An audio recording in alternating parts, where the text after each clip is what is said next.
You're watching Destiny Church. Live your call, fulfill your destiny. So I'm Pastor Butch Porto. And in behalf of our senior pastor, Pastor Leo Carlo Panlilio and Pastora Shalyn Panlilio, who is here, welcome po to Destiny Church. Palakpakan po natin ang bawat isa. No? Especially, no, yung mga nandito, mga first time nyo po ngayong makita. Meron po tayong first time. I think meron tayong mga first time this morning, no? Taas nyo lang po yung kamay nyo, no? We want to welcome you. Amen. Praise God. Welcome po to Destiny Church. Come on, church. Let's welcome all our first timer. Ayan, we have special token for you. Welcome to Destiny Church. And if you are watching online po, no, welcome to Destiny. The reason why we call ourselves Destiny is we really believe on that word. Say with me, Destiny. Ayan, no, na talagang merong conviction, destiny. No, na bawat isa po sa atin, we have a destiny to fulfill in life, that your life, hindi po isang pagkakamali, hindi isang mistake. God has a wonderful plan sa bawat isa po sa atin. Amen? No, amen po ba? No, mayroon pong napakagandang plano ang Panginoon para sa bawat isa po sa atin. Sabi po sa Jeremiah chapter 29 verse 11, "For I know the plans I have for you, says the Lord." Lagi po namin sinasabi to, no? Hindi kami nagsasawa na yung ipaunawa, ipaalala na mayroon pong napakagandang plano, no, ang Panginoon para sa bawat isa po sa atin. Yung katabi mo, tingnan mo yung katabi mo. May plano ang Panginoon dyan. Sabi mo sa katabi mo, may plano si Lord. No, sa kabila ng mga nararanasan nating mga pagsubok sa buhay, 'di ba? Hindi naman laging laging walang problema. Minsan may mga problema, may mga kinakaharap po tayo. No, sabi doon, "For I know the plans I have for you," says the Lord. Plans to prosper you and never to harm you. Wow. No, hindi po gusto ng Panginoon na yung buhay natin mabuhay na naghihirap, pagdurusa. No. Well, in fact, sabi sa John chapter 10 verse 10, "The thief comes to steal, to kill and destroy. But I have come," sabi ni Jesus, "I have come, naparito ako upang magkaroon ka ng buhay." Sabi natin, buhay. Parang walang buhay Sabi natin, buhay. No, buhay at buhay na kasagasagana. Buhay sa ibang translation, buhay na kasiya-siya. Diba? Napakaganda ng sarap na buhay na, diba? Kasiya-siya. Sino may mga buhay na kasiya-siya dito? Diba? O buhay, iba binibilisan buhay na kasya-kasya. Hindi kasiya-siya, kasya-kasya. Kasya lang yung pamasahe.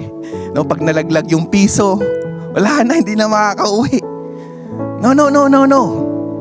No, yung plano ng Panginoon is magkaroon tayo ng buhay na kasiya-siya, buhay na ganap. Diba? Life na to the full, talagang in all its fullness. Amen po ba? And sabi doon sa Jeremiah 29:11, meron pong pag-asa, merong kinabukasan. Sabi mo sa katabi mo, meron pang pag-asa. Meron pang kinabukasan. Welcome po to Destiny Church. Tawagin ko po yung mga kids dito po sa harapan. Pagpe-pray po natin sila. Sige po, meron po kayong mga pamangkin, anak, apo, dalhin niyo po sila sa church. Maganda po na bata pa lang sila, nakakapakinig na po sila ng salita ng Panginoon. Come on, kids.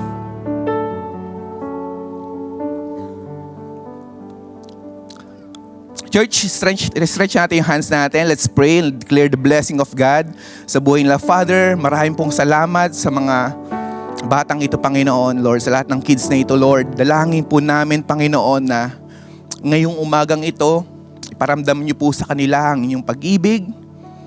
Iparamdam niyo po sa kanila, Panginoon, ang inyong hipo, Panginoon, O God. Ang bawat isa sa kanila, Lord God, even sa murang edad nila, makilala po nila kayo, Panginoon. Maramdaman nila kayo, Lord. And Lord, hindi sila lilihis ng landas, Panginoon. Lord, malalaman po nila at sa pumumuhay nila ang inyong salita, Lord God. Lord, bless them, Lord. Give them, Lord God, Lord, success sa lahat ng ginagawa nila, Lord God. In the name of Jesus, we pray, Lord, for healthy body sa mga kids na ito, Lord God. And even sa kanilang Sunday school, Lord God. Lord, pray na ma-enjoy nila, Panginoon, yung time nila together with you, Lord God. And pray for their teachers, Lord God, that you would anoint and, Lord God, give wisdom, Lord God, sa teachers po nila, Lord God, sa Sunday school. Father, we thank you, Lord God, for their lives. We surrender and dedicate, Lord God, these kids to you. In Jesus' name we pray. Amen. Amen. Kids, you may now go to your Sunday school. Alright, are you ready for the Word of God this morning?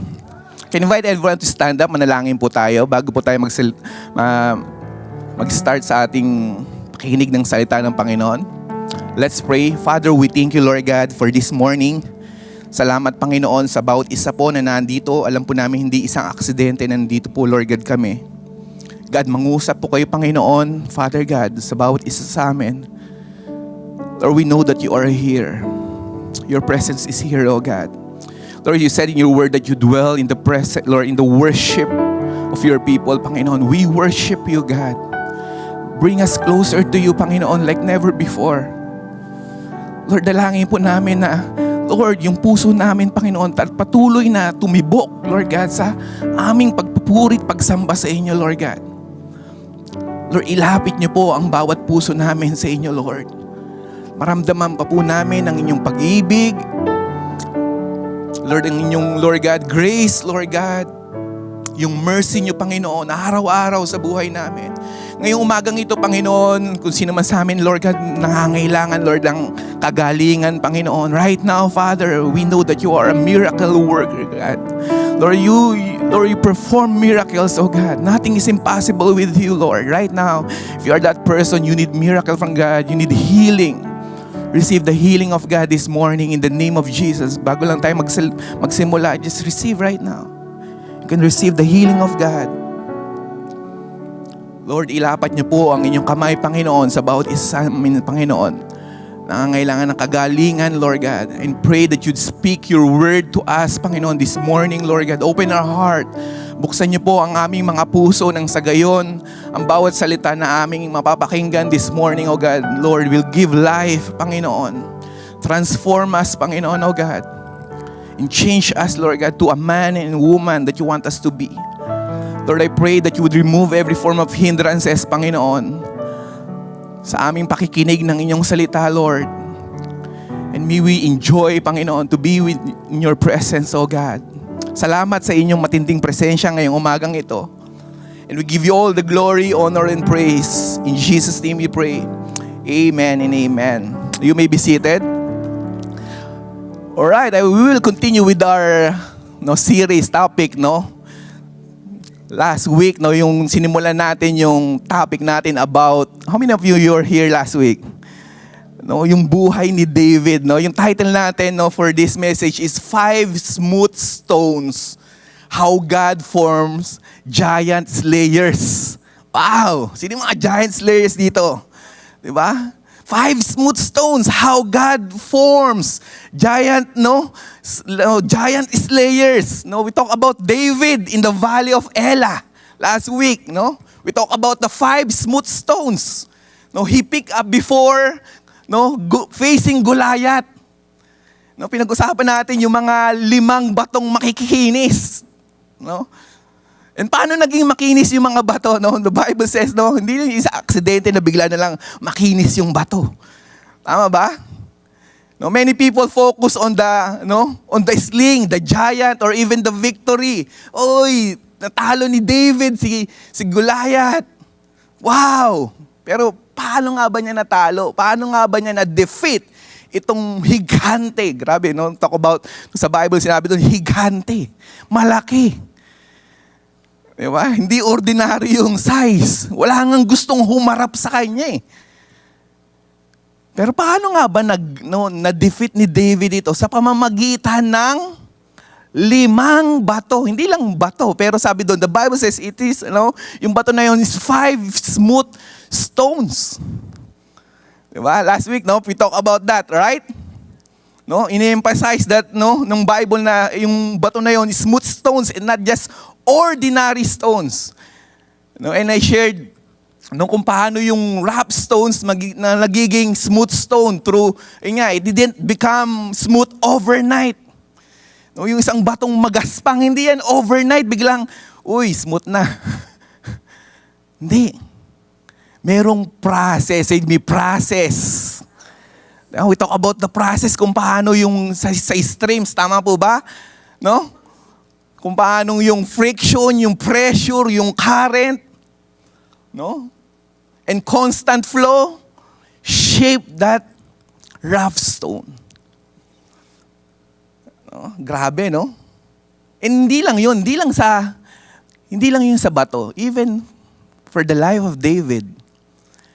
All of a sudden, biglang giant slayer na tong si David eh. Tama ba? Tama? Hindi naman biglang pagkagising niya, gusto kong kalabanin itong higanting ito. May mga higante ba kayo sa buhay niyo? No, higanting problema. Yan. Meron ba? Wala, no? Praise God. Diba? May mga higante tayo, mga kinakaharap tayong mga higante sa buhay natin. Tama po ba? And yun nga, si David, hindi all of a sudden, bigla niyang na-defeat si Goliath. Pero dumaan siya sa process. God formed David. He shapes David. No? David did not become a giant killer the moment he stepped in the battlefield. No? May ginawa po si God. No? And nagsimula po tayo dun sa ano ba yung mga process, no? Ano ba yung mga streams na nag-shape sa buhay ng tao ni David, no? Dun sa bato, no? May process, sabi mga natin, process. Yan. Last week we talked about 2 streams that shaped David. Do you still remember? Recap lang po ito for those people na wala dito, ha? No, recap. No, ano yung streams na yun? Number 1, streams of obscurity. No? Ito yung pinagdaanan ni David. No? No? And grabe, no? Kung naalala niyo yung kwento kung saan si David hindi siya napapansin. Even yung sarili niyang tatay, nung nagpipilian ako sinong iaano bilang king. Tama? Naalala niyo yung story na yon? No, mayroong 8 magkakapatid. Yung 7 na andon, si David wala. Nung nag-a-anoint na kung sino magsusunod magiging hari, tinanong ni Samuel yung tatay, si Jesse. Ito na ba yung lahat ng anak mo? Andun naman lahat mga matitipuno, mga gwapo. No? Kung leader lang yung pag-uusapan, ito na yun, no? Kaya nga sinabi ni God dun sa Bible, no, na man looks at the outward appearance. God looks at the heart. No, ang tao daw tumitingin sa panglabas na kanyan kung sino yung mga sikat, kung sino yung mga matitipuno, yung mga gwapo, ito yung mga pinipili. Pero hindi si Lord, iba. Pinili niya yung dumaan dun sa proseso. Streams of obscurity. No, ito yung mga hindi napapansin, yung mga hindi kilala. Pero grabe yung ginawa ni God sa buhay ni David nung time na, inaandun siya sa field. Amen po ba? Nung nakita ni Samuel itong si David, this is it. Siya na yung susunod na hari. Amen po ba? God developed His champion where nobody is watching. Ganda po nun. Tama po ba? No, dinidevelop ni God yung mga champions, yung mga successful, yung mga tao na ginagamit niya where nobody is watching. Kaya kailangan maging maging tapat po tayo. Maging faithful tayo sa mga pinagkakaloob ng Panginoon sa buhay po natin. Amen? That goes to point number 2. The streams of faithfulness. Do you still remember that? That David was faithful in the small assignment before God entrusted him with great assignment. Sabi nga sa Bible, kung sino mo pagkakatiwalaan sa mga maliliit na bagay, siya yung pagkakatiwalaan sa malaki. Amen po ba? May mga bagay ba sa buhay natin na pinagkatiwala ang Panginoon? Mga maliliit lang. Kaperahan, talent, skill. Meron? Anyone? Lahat po tayo. Tama po ba? Kahit hindi kayo sumasagot sa akin. Tama po ba? Meron kang maliit na talent. Meron kang maliit na skill. Meron kang kaperahan. Meron kang maliit na negosyo. Talino. Ability. No, whatever is that, whatever yung pinagkaloob po sa atin ng Panginoon, be faithful with the small things. And one day, God will entrust you with bigger things. Amen po ba? Sabi mo sa katabi mo, be faithful. No, David cared for his sheep with the same heart and that he would later use to lead the nation. Ayun nga, dinefeat niya yung mga lions and bears. Before niya ma-defeat si Goliath, the giant. Amen po ba? And today, yan. Are you ready for the next 3? Tingnan natin kung matatapos natin yung 3 kasi 5 po ito. No? 1 is stream of obscurity.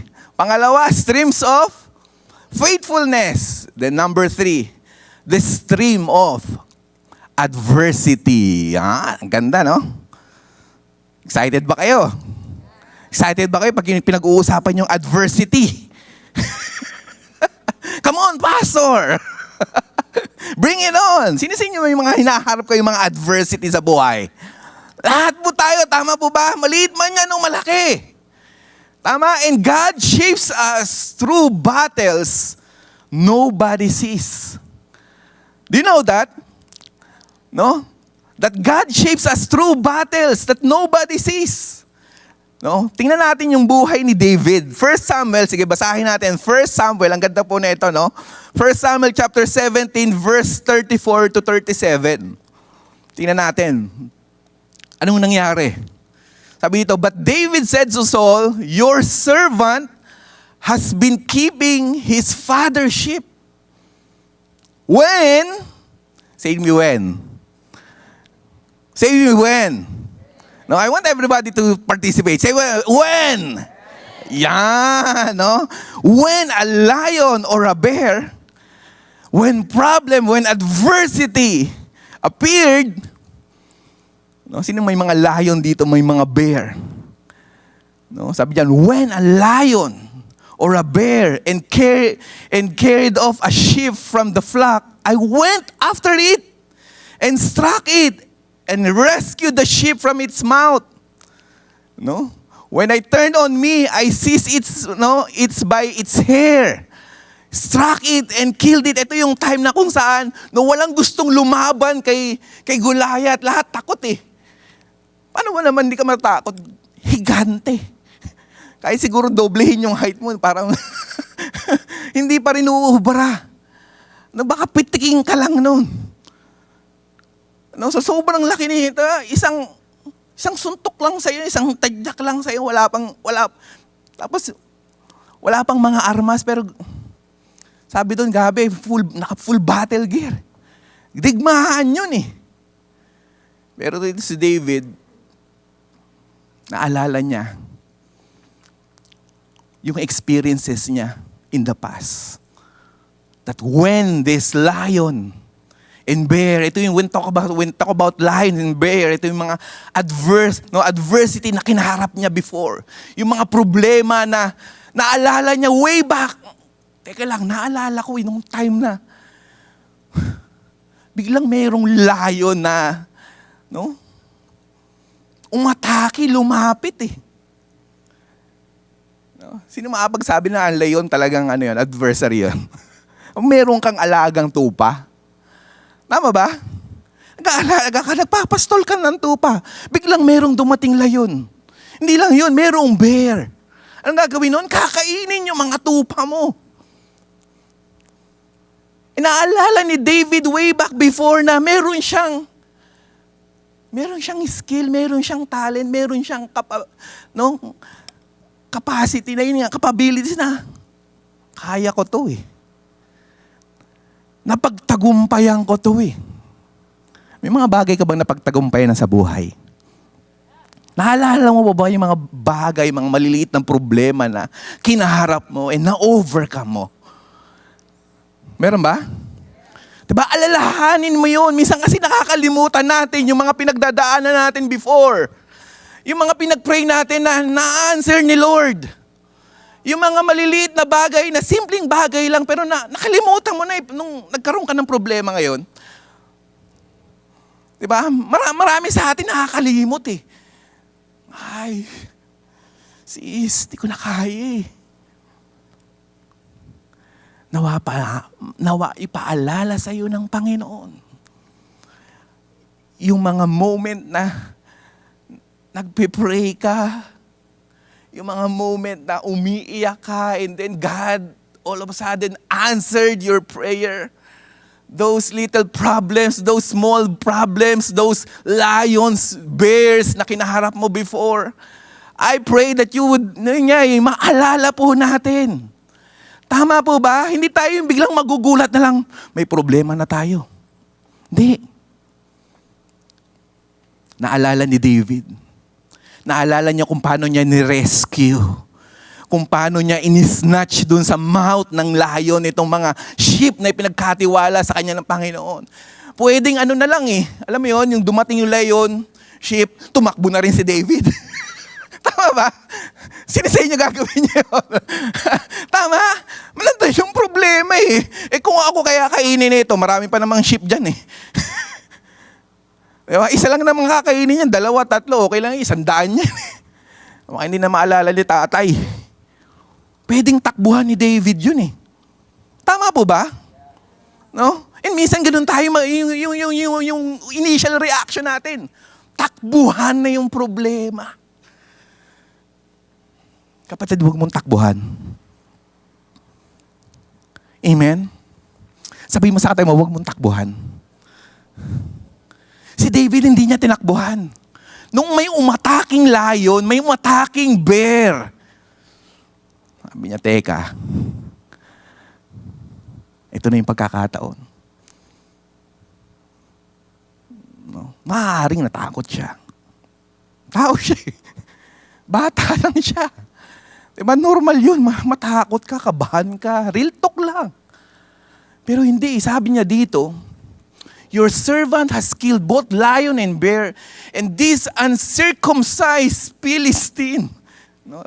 Sa Tagalog, itong supot na Philistine na ito will be like one of them, because he has defied the armies of the living God. And take note of this, the Lord who rescued me from the paw of the lion and the paw of the bear will rescue me from the hands of this Philistine. Wow! Amen po ba? Yung Diyos na nag-rescue sa akin sa pahangil nitong mga lion, mga bear, at ito yung Diyos na magliligtas sa akin dito sa higanting ito. Alam niya kung sinong Lord na pinaglilingkuran niya. Amen po ba? Kilala po ba natin yung Diyos na pinaglilingkuran po natin? If God is for us, nobody will against us. Amen? Amen? Amen. God is for you. Sabi mo sa katabi mo. No, yung backer mo si Lord, nandyan si Lord. Ililigtas ka ni God. Hindi ka niya hahayaan na mapahamak. Hindi ka niya hahayaan na mag-isa ka dyan sa buhay mo, sa problema mo, anak, no? He is a loving Father. A loving God. He even sacrificed His own Son, Jesus Christ. Because God loves you so much. God cares for you. Amen? God cares for you. Your little problem that you are facing right now, your small problem, yung small adversity na yan, gagamitin ng Panginoon yan. Amen? Mapagtatagumpayan mo yan. Amen po ba? Amen po ba? And because of those adversity, doon lumalakas yung pananampalataya natin. Doon tayo nag-grow. Doon yung ginagamit ng Panginoon. One day, you will be a giant killer. You will face your own giant. Amen po ba? David's victory over Goliath did not begin in the valley of Elah. It began in the lonely fields where nobody was watching. Walang nakakita. Kinaharap niya. Marahil ikaw yung tao na hindi ka nag-share ng problema mo. Walang nakakaalam. God knows. God is watching you. You can do it. Amen? Amen po ba? God will help you.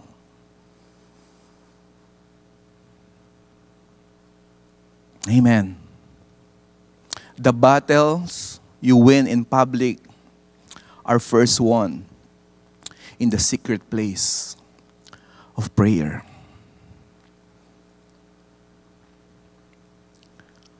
The battle you win in public, are first won in the secret place of prayer. Before God entrusts you with public victories, He invites you into a private communion. Amen po ba? Private, public. Private communion. Public victories. Not the other way around. Say with me, private, public. Private, public. Private prayer life, private communion with God. Now, what you do in your secret place, your private life, when nobody is watching. No, you're praying, you're struggling, you're weeping before God. And one day, yun nga there will be public victories. Si David nga, lion came, the bear came. Yung mga problema Ang tanong ngayon, are you ready when life's battles come your way? Handa ka ba? Ready ka ba? Kapag dumating yung mga ganong problema, yung mga ganong adversary, are you ready? Di ba? Are you ready when nandiyan na yung lion, yung bear? So pastor, paano nga ba natin pagtatagumpayan yung mga battle sa buhay natin? How do we win the battle? Number 1, when you're facing adversary, win the battle in prayer. Win the battle in prayer. Say me, prayer. Sabi sa James chapter 5 verse 16, the prayer of the righteous person is powerful and effective. Wow! I like that verse, Sabi doon, the prayer of a righteous person. Grabe, merong kapangyarihan yung prayer. Amen? Prayer is effective. Prayer is powerful. Walang problema sa mundong ito na hindi masasagot ng prayer. Pero para sabi po dyan, the prayer of what? A righteous person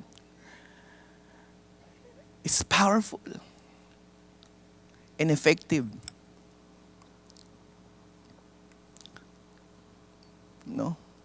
Yung panalangin daw po ng isang taong matuwid. Grabe yung kapangyarihan po nito, May mga pinagdadaanan kang problema sa buhay mo. Pag-pray mo, kapatid. Iiyak mo sa Panginoon. May adversary na dumating sa buhay mo, Don't react with, wag ka magre-react with fear, with negativity, Don't react with negative emotion, feelings. You pray. Sabi mo sa katabi mo, you pray. Private prayer produces public courage.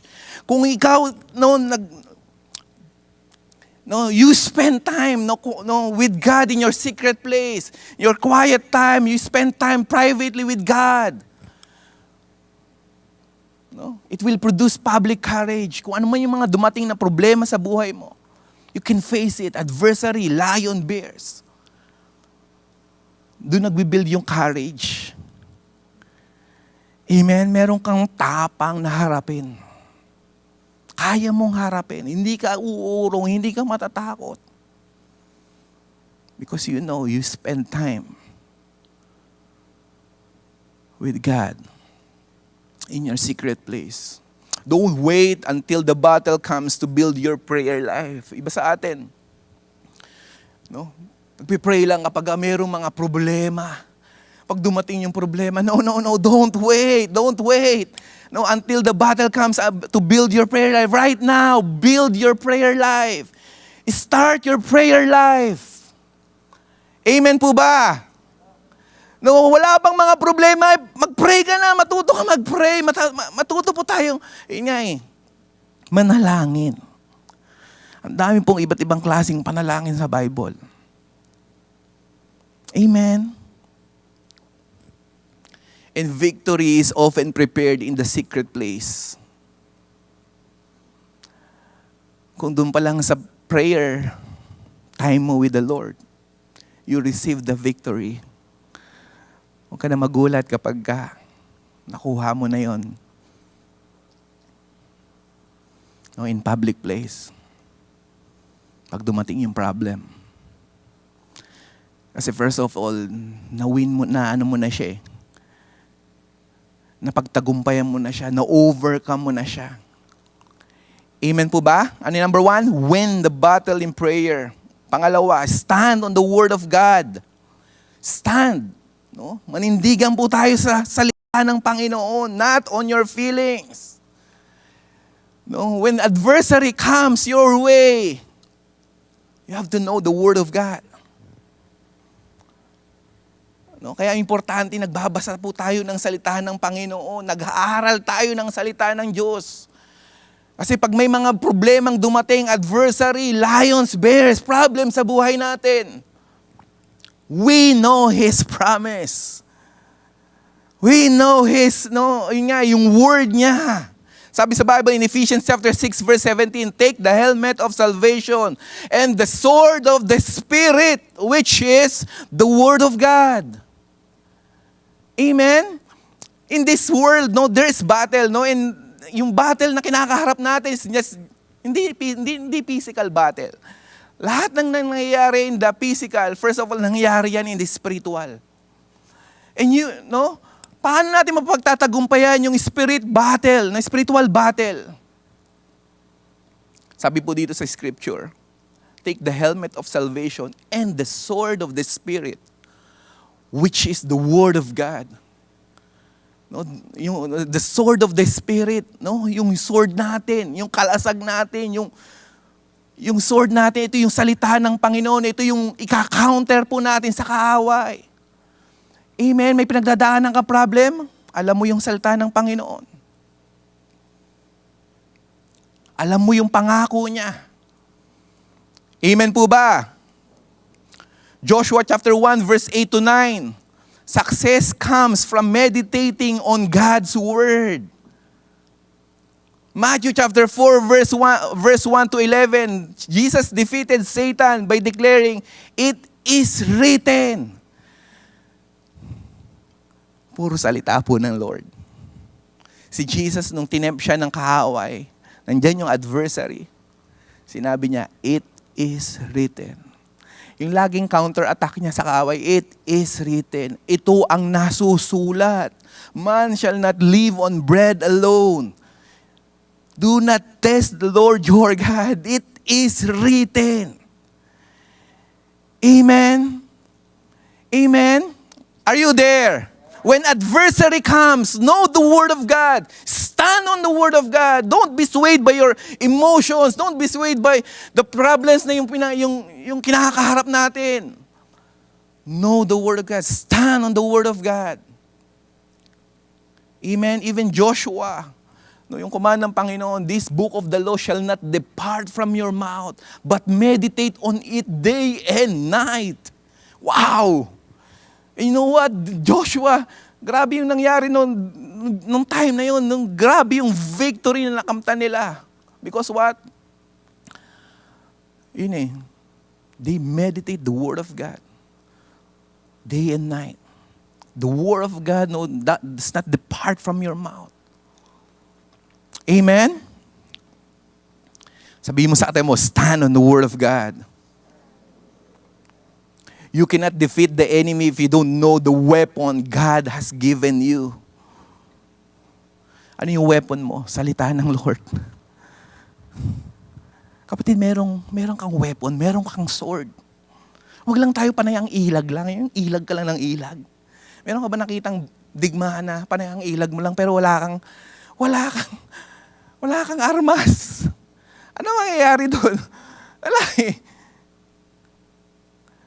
Hindi ka mananalo. Panay ang ilag mo lang eh. Okay yung ilag, pero gamitin mo yung sword. Ano yung sword of the Spirit? Word ni Lord. That's why you have to read the Word of God. That's why you have to study the Word of God. The Bible says, day and night, meditate on it. Namnamin mo. I-meditate mo. No? Pagkatapos ng mga service, pagkatapos mo magbasa, pagkatapos mo mag-life group, i-meditate mo. Hindi yung pagkatapos natin lahat. Ano nga sinabi ni Pastor?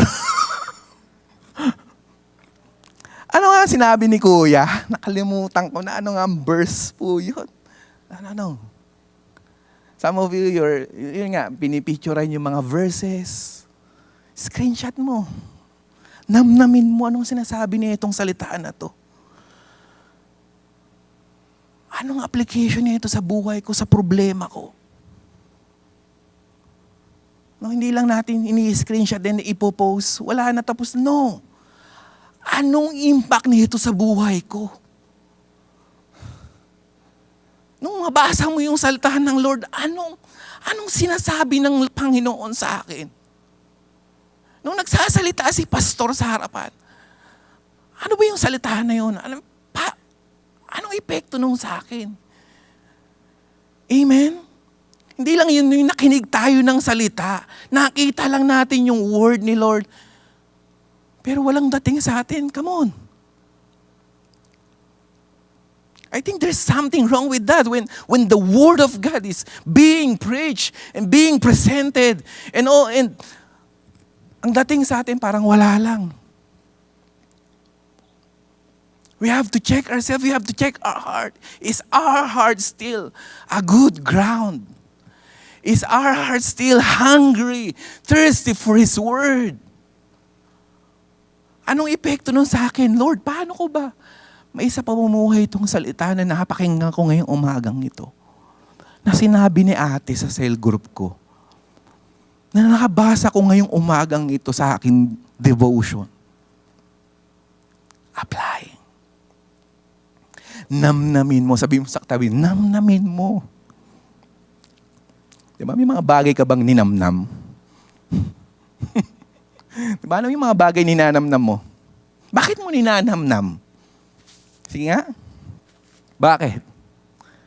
Kasi masarap. Tama ba? Masarap. Ang salita ng Lord masarap. Namnamin mo. I-meditate mo day and night. Pangatlo, persevere in faith until God's bring the victory. Persevere in faith, no, until God's brings the victory. No, you persevere when adversary comes. No, hindi yan minsan isang araw lang tapos na. No, sometimes it will take days. It will take months. You don't give up. You persevere. No, you persevere what? In faith. Naninindigan ka, naniniwala ka, Lord. Alam ko, magkakaroon ng katagumpayan nito. Itong sakit na kinakaharap ko ngayon, Lord, hindi mo man ako pinagaling ngayon. Alam ko, papagalingin mo ako sa araw ng bukas. Next week, mananampalataya ako. Naniniwala ko, you are the God who heals. You are the same God. You are the God of, the God who heals. You are the same God na nagpagaling nung before. Magpapagaling ngayon. Magpapagaling hanggang bukas. Amen po ba? Kung ginawa niya yun before, gagawin niya yun ngayon. Gagawin niya yun sa mga susunod na araw. Amen. Sabi sa James chapter 1 verse 2 to 4, consider it pure joy. Wow. I like this one. Sabi dito, consider it pure joy. My brothers and sisters, whenever you face trials of many kind. Sino sa inyo, you face trials of many kind? The Bible says, consider it pure joy. Magalak ka, kapatid. Pastor, talaga ba? Sinabi ng salita ng Lord eh. Magalak ka. Bakit? Bakit ka magagalak? Because you know that the testing of your faith produces perseverance. Wow. And let perseverance finish its work so that you may be mature and complete, not lacking anything. Amen po ba? No? So that, no, you may be mature and complete. Pag napagtagumpayan mo lahat ng mga pagsubok sa buhay mo, hindi mo tinakbuhan, hinarap mo, kapatid. Mayroong campaign, naniniwala ka na bibigyan ka ni Lord ng victory. Kapatid, I tell you, you'll be mature. You will be complete, not lacking in anything. Did you get that? How many mature people do we have here this morning? Amen? Kailangan maging mature tayo. Huwag nating takbuhan. Magpursige tayo, mag-persevere tayo. Pag may mga problemang pinagdadaanan sa atin, huwag tayo mag-give up. Pag wala pang answer sa prayer natin, huwag tayo mag-give up. You keep on praying. You keep on trusting God. And you will reap the harvest if you don't give up. You will reap the harvest. The Bible says, if you don't give up. Kapatid, huwag kang mag-give up. Isa yan yung umaatin sa life group mo, huwag kang mag-give up. Be faithful with that small group. Be faithful with that one. Be faithful with that two. Be faithful with that three. Be faithful, 10 a.m. Central. Come on! And we will see the harvest if we don't give up. We're not giving up. Amen? Wala sa mindset natin mag-give up. Tanggalin mo yung mindset na yun. Amen po ba? For David, there were no crowds to upload, no songs to celebrate with him, no headlines to report his bravery. Just between him and God. And yet those private battles prepared him for his public battle. Sabi ni Charles Spurgeon, once observed that David learned to trust God on smaller battlefields before he ever stood in greater one. David learned to trust God. Tiwala siya sa mga maliliit na pinagkatiwala sa kanya ng Panginoon. Tiwala siya kay God. In small battlefields. Amen? Number 4. The stream of worship. Can somebody play the keyboard or guitar? I'm about to end. Number 4, the stream of worship.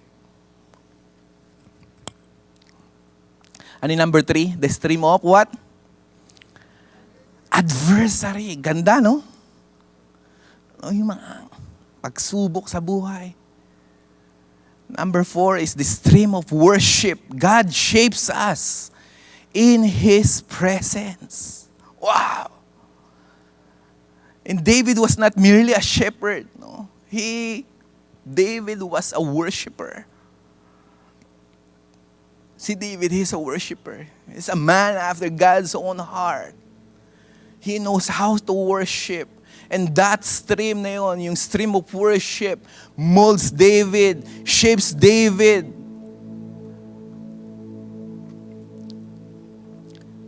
God shapes David in His presence. The same way with us, God will shape us in His presence. The fields of Bethlehem, nung time na yon, na-imagine nyo si David, ang liit niya lang, small boy, shepherd boy. That became his sanctuary. If you are familiar with the book of Psalms, most of those Psalms, yung mga songs na nandun, it's written by David, who worship to God. It was there that he learned to pray. It was in the battlefield, yung field na yon, the field of Bethlehem. It's where he learned to pray, he learned to worship God. He learned to sing. Kahit di maganda boses mo, you sing to God. You worship God. Na-imagine ko habang nakaupo si David sa puno, meron siyang instrument, umaawit siya sa Panginoon. Habang naandun yung mga tupa, kumakain. Spending time with God. Worshiping God. It was there that he learned to know God personally.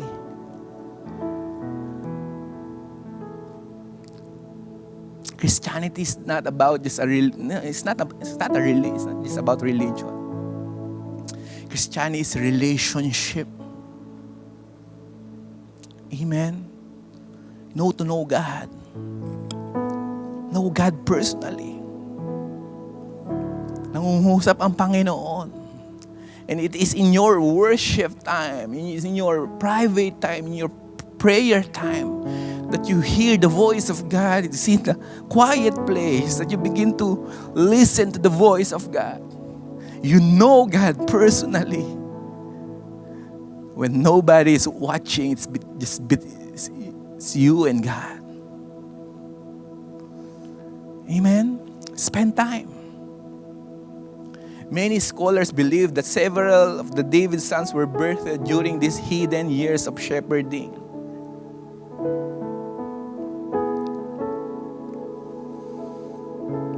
Grabe yung intimacy ni David kay God.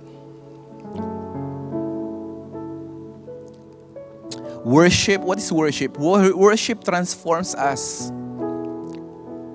because it shifts our focus from ourselves to God. No, sa Bible, worship is not just merely singing. It is responding to God's worth with our whole lives. As we behold Him, He changes us. When we worship God, as we behold God in His sanctuary, in His beauty, He changes us. Amen? Doon tayo nababago. Naniniwala ako na si David, hindi siya perfect na tao eh. May mga rough na character si David habang lumalaki, may mga bilang bata. Pero along the way, nakikilala niya si God. Nandun yung naririnig niyang tinig ni God. Nandun yung relationship niya kay Lord and His worship. No? As he behold Him, God changes David. Tatlong bagay patungkol sa worship. Worship changes our perspective. When we worship God, it changes the perspective. Diba? Have you ever come sa buhay natin, yung moment na sa buhay natin na, I don't know, maybe some of you matagal ng Christian, pag I believe na naalala nyo ng mga time na may mga problema kayo. Wala kang magawa kundi magpuri sa Panginoon eh. Takot na takot ka, pero the moment you begin to worship God, it changes your perspective, your attitude, your character. And yun yung nagagawa ng worship. When we worship God, it changes our perspective. In Psalms chapter 73, verse 16 to 17, sabi doon, No, when I tried to understand all things. And this is Asaph, no? During that time, he was discouraged because the wicked seemed to prosper, no? Kung maintindihan natin yung Book of Psalms na yon, no? Si Asaph, no, during that time, he was discouraged because nakikita niya that the wicked people, sila yung mga nagpa-prosper, but kami mga godly, hindi. Pero sabi niya dito, when I tried to understand all this, it troubled me deeply till I entered the sanctuary of God. Then I understood their final destiny. Wow! Till I entered the sanctuary of God.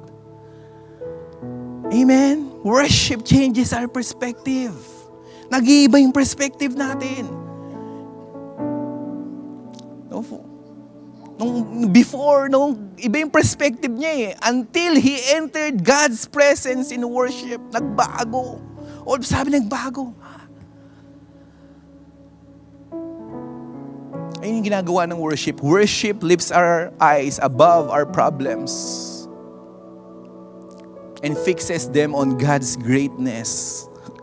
Amen po ba? No, in your secret time, in your quiet time, during your worship time,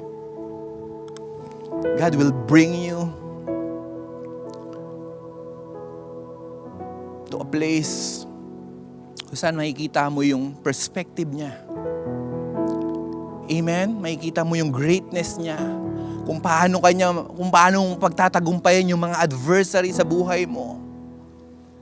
Amen po ba? Sino sa inyo nakakaranas ng mga takot? You worship God. Amen? Fear becomes faith when you worship God. No? Anxiety becomes peace when you worship God. Complaining becomes gratitude when you worship God. Kasi nagre-reklamo tayo eh. Dami nating mga complain. Dami nating mga himutok. Why don't you just worship God? Begin to change your perspective. God will make a way. Napakanta tuloy ako. Amen?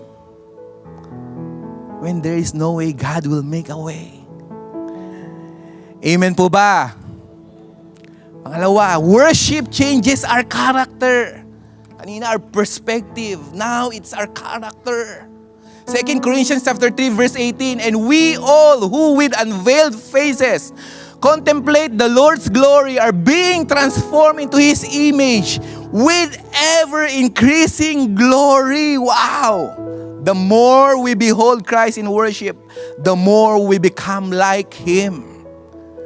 The more we behold Christ in worship, the more we become like Him. Kung sino yung wini-worship mo, magiging ganun ka. And when we worship God with all your heart, you sing with all your heart, you become like God. You become like Him. Amen? We become like what we consistently behold. Ano yung mga lagi mong pinagmamasdan? Yan. Recently, before, ano mga lagi mong pinagmamasdan?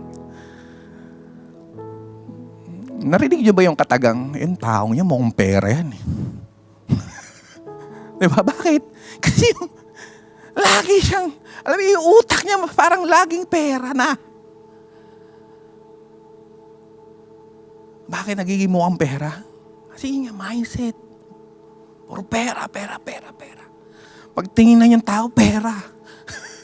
Pera to. Pero kung ano yung tinititigan mo araw, yung binibehold mo, yung wino-worship mo, tinititigan mo, every day in your life, pagkagising mo sa umaga, ano yung naiisip mo? Ano yung minumuni-muni mo? Ano yung ninanam-nam-nam mo sa buhay mo bago ka matulog? Ano yung minimeditate mo, kapatid? Si God ba? I pray that we behold God. We Yun nga eh. Yung gaze natin sa Kanya, yung beauty niya, hindi mawala sa puso natin. Matulog tayo, kumain tayo, sumakay tayo sa jeep. I worship you. Problema ka? I worship you. The reason I live is to worship you. Only you.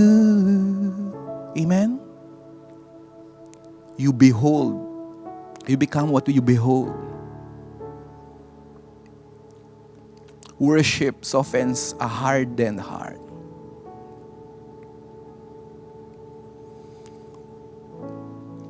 Yung puso natin matigas na.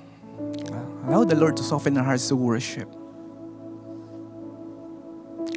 The streams of worship that David experienced. Ito yung soften ang heart ni David. That's why he was called a man after God's own heart. Naintindihan niya, naunawaan niya yung puso ng Diyos. Kaya ganun siya yung puso niya, kaya ganun yung pag-alaga niya sa mga tupa, kaya ganun yung ka-faithful siya sa mga bagay na ipinagkatiwala sa kanya kasi naintindihan niya yung puso ng Diyos. Kapatid, kailangan nating maintindihan yung puso ng Diyos. Lord, ano nga ba yung tinitibok mo? Lord, anong nararamdaman mo para sa mga taong ito na hindi pa naliligtas? And you can get that through worship. When you spend time in worship, you will understand the heart of God. It will soften your hard heart. Amen. I pray that you coming here every Sunday, you're not just singing songs for the sake of singing songs. You are here to worship God. And you want to understand, Lord, as I worship you with all my heart, I want you to understand your very heart. Your very heart for me. Your very heart for your people. And it will happen in your worship time, in our worship time. Can you all stand up right now? I believe the Lord is doing something. It will produce humility, love and patience and holiness. Worship shapes us into the image of Christ. So just bow down your heads, close your eyes. Lord, maraming salamat, Panginoon, sa inyong salita. Come on, right now, just understand the heart of God. Lord, here we are, Lord God, standing before you, Lord God. Standing before your presence, Panginoon. Father, you are holy, holy, holy God. We're not just here for the sake of, Lord God, going to church every Sunday. We know that you are here, oh God. You are the creator of everything, Lord. God of this world. And we are standing in front of you in awe. Before you, Lord God. Come on, right now, just stand before God. Stand in His holiness. Our God, the Bible says, He is a holy, holy, holy God. When the angels in Revelation sing their worship songs before God, they cried, holy, holy, holy. Allow the Lord to transform our hearts through our worship. Worship is not just singing songs. Worship is adoration. Worship is understanding the heart of God for us. Understanding the heart of God for the people. And as we behold Him, we'll become like Him. Right now, just allow the Lord to soften our hearts right now this morning. Father, can I invite everyone to raise our hands before God as a sign of surrender, signs of worship. Lord, Father, we raise our hand raise our hand very high, Panginoon, oh God, Lord. We raise our hand. We're not just raising our hand, Lord God, to anyone. We're raising our hands to you, Lord God, as a sign of surrender, Panginoon, oh God. And we worship you, Lord, like David, oh God. Father, I pray that we may experience, Panginoon, fullness, oh God, of your glory, Lord. The fullness of your presence, Lord God, through our worship, oh God. In the name of Jesus, Panginoon. Lord, these streams of worship, Panginoon, will, Lord, mold our character, Lord God, will soften our heart, Panginoon. In the name of Jesus, I pray that today, Lord, as we raise our hands to you, as we worship you, Lord, palambutin niyo po ang bawat puso ng nandito, Lord God. Lord, transform us, Panginoon. Lord, from glory to glory, Lord God, in the name of Jesus. Lord, as we open our hearts to you, Lord, as we sing songs of worship, oh God, Lord, bring us closer in our intimacy with you, Lord God, this morning, oh God. Lord, open the heavens for us. Lord, receive our worship, and may our worship be a sweet-smelling aroma before your throne, oh God. In the name of Jesus, Lord. Come on, right now, we worship God. You are Waymaker, miracle worker, promise keeper, light in the darkness. Come on, right now, let your heart worship the Lord. That is who you are. You are Waymaker, miracle worker, promise keeper, light in the darkness. Stir up every spirit, Lord. That is who you are. Stir up every heart, oh God. Waymaker, miracle worker, promise keeper, light in the darkness. My God, that is who you are. Waymaker, miracle worker, promise keeper, light in the darkness. My God, that is who you are. That is who you are. That is who you are. That is who you are. That is who you are. That is who you are. That is who you are. That is who you are. Come on, let's worship the Lord. That is who you are. And even when I don't see it, you're working. Even when I don't feel it, you're working. You never stop working. You never stop working. And even when I don't see it, you're working.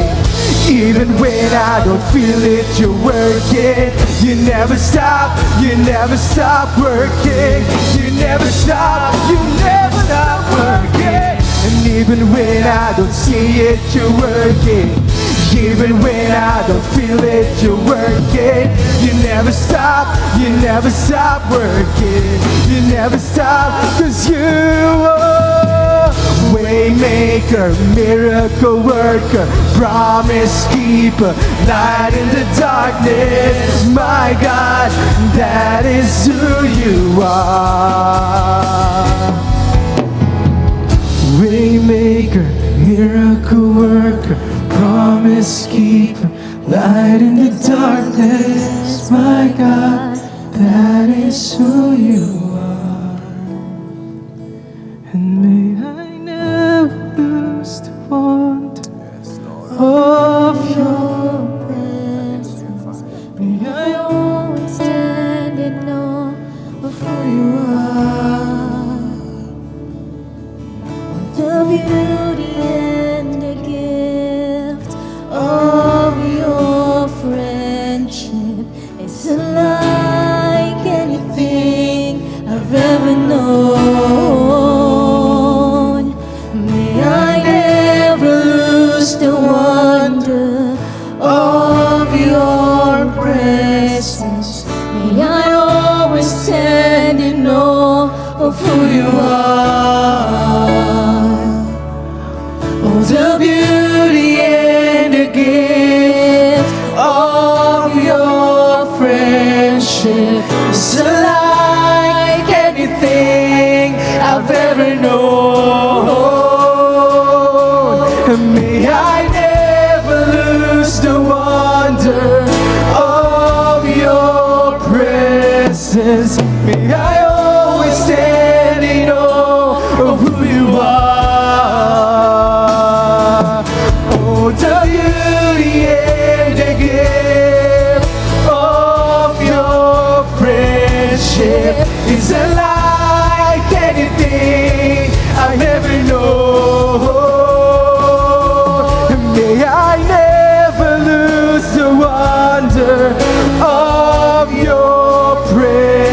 presence. May I always stand in awe of who you are.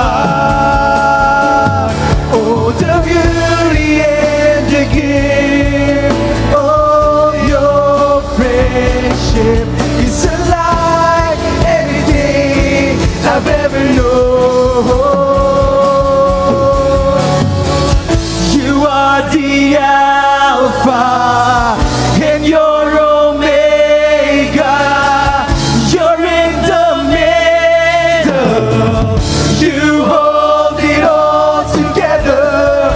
You are the Alpha and your Omega. You're in the middle. You hold it all together.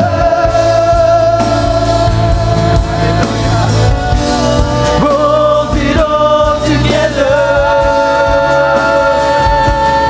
We worship.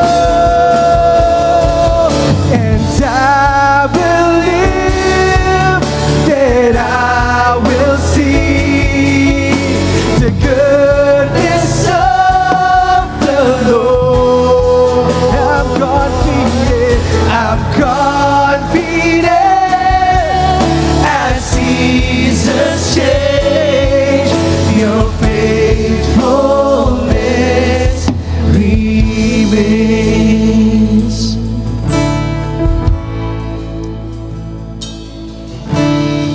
Hallelujah, Lord God. Father, we thank you, Lord God. We thank you, Panginoon, for your presence, Panginoon. Lord, we thank you, Lord God. We praise you, Lord God, sa lahat ng gagawin niyo po sa aming mga buhay, oh God, in the name of Jesus, Lord. Thank you, Lord God, for transforming us, Lord God. Lord, thank you, Lord God, for changing us, Lord.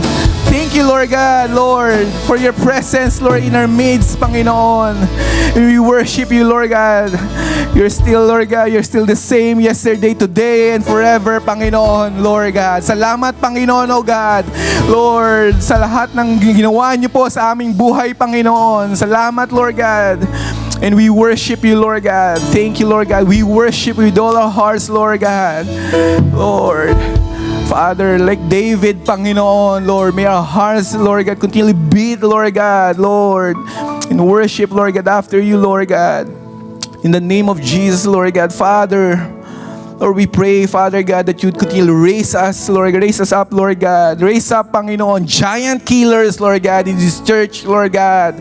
Lord, in the name of Jesus, Panginoon, whatever adversity that kinakaharap namin, Panginoon, sa aming mga buhay, Lord God, give us faith, Lord God. Teach us how to pray. Teach us, Lord God, Lord, your word, Panginoon. Let your word, Panginoon, sink deeply in our hearts, oh God. Be planted, Panginoon, Lord, in the name of Jesus, Lord God, that when our adversary comes, Lord God, Lord, we will stand, Panginoon, oh God, without fear, Lord, because we know that we are serving, Lord God, Lord, a good God, Lord. In the name of Jesus, oh God. Thank you, Father, Lord.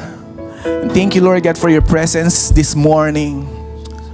We love you, Lord. Come on right now, just express your love to God. Father, we love you. Say, God, Lord, how much you love Him, Lord. We love you, God.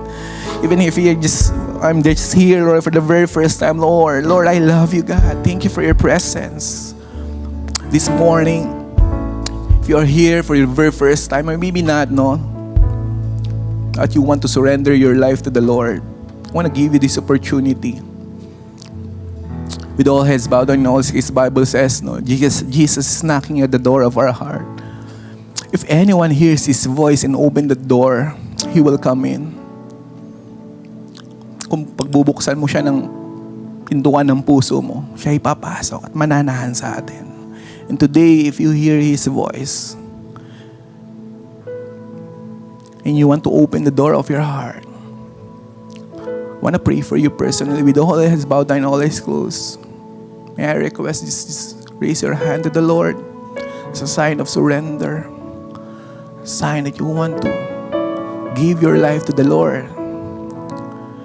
Thank you, God, for these people who are raising their hands, Lord, to you. If you are raising your hands to the Lord,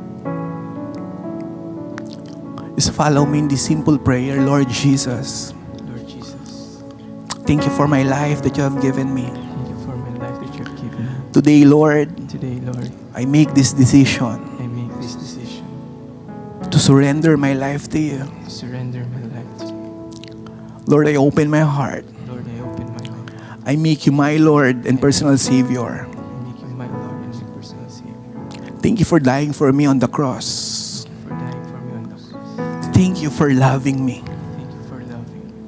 And starting today, Starting today, I want to live my life my life, with a relationship with you. the relationship with you. Thank you, Lord. Thank you, Lord. Father, I pray for these people who raise their hands to you, who surrender their lives to you. I pray that beginning today, Lord God, you will bless them, Panginoon. Hindi lang po sila, together with their families, Lord God, Lord, masisave, Panginoon, in the name of Jesus, Lord, we declare salvation upon their whole family, Lord, upon whole their clan, Lord God, in the name of Jesus, oh God. Lord, bless them, Panginoon, abundantly, Lord God, siksik, liglig, at umaapaw, Panginoon. Lord, na wala po kaming paglalagyan, Panginoon. We want to experience your goodness, your faithfulness sa buhay namin. Lord, thank you, Lord God, for this morning. And thank you for your word.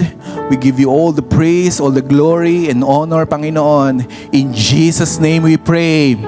Amen. Palakpakan po natin si Lord. Come on, yung pinakamalakas po natin palakpak kay Lord. Hallelujah! You're watching Destiny Church. If you would like to check more resources or donate to this ministry, you can download the Destiny Church PH official app or log on to www.destinychurch.org.ph/give.